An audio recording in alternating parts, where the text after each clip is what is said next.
তোমার গাভী হত্যা পাপ বিনাশ প্রাপ্ত হবে। গোপাল বলছেন তীর্থে স্নান করলে গোহত্যার পাপ বিনাশ হবে?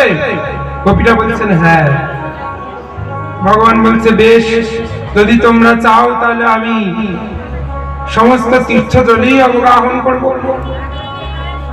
তাই গোবিন্দ কি করলেন, বাম পায়ের গুল্ফ গোড়ালি দিয়ে ভূমিতে আঘাত করলেন, সঙ্গে সঙ্গে ভূমিতে দিব্য কুণ্ড প্রকট হল।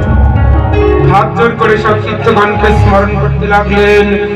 গঙ্গা, গোদাবরী, কৃষ্ণ, কাবেরী, সিন্ধু, নর্মদা, প্রভাস, পুষ্কর, প্রয়াগ আদি অবতীর্ণ হলেন।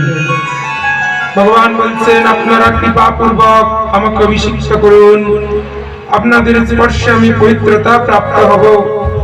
আনন্দিত হয়ে সমস্ত তীর্থগণ শ্রী ভগবানের প্রকটিত সেই কুণ্ডের মধ্যে শরীর রূপ ধারণ করে প্রবিষ্ট হলেন।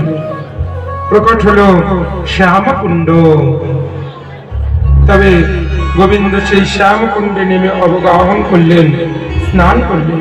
বলে শ্যাম কুণ্ড কি।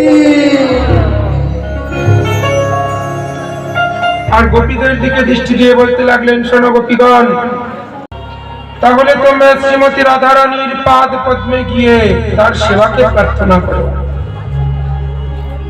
ব্রজেশ্বরী যদি কাউকে ইনকার করে দেয়, বাদ দিয়ে দেয়, তবে সে কখনোই আমাকেও প্রাপ্ত হতে পারে না। তাই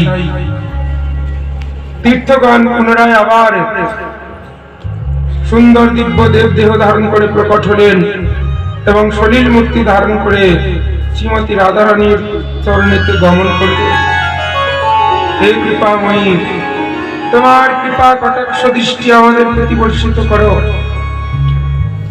শ্রীমতী রাধারানী তাদের স্বীকার করে নিলেই সমস্ত তীর্থ পুনরায় আবার রাধা কুণ্ডতে প্রবেশ করলেন। তবে গোপীগণের সহিত শ্রীমতী রাধারানী ওই কুণ্ডে স্নান করলেন।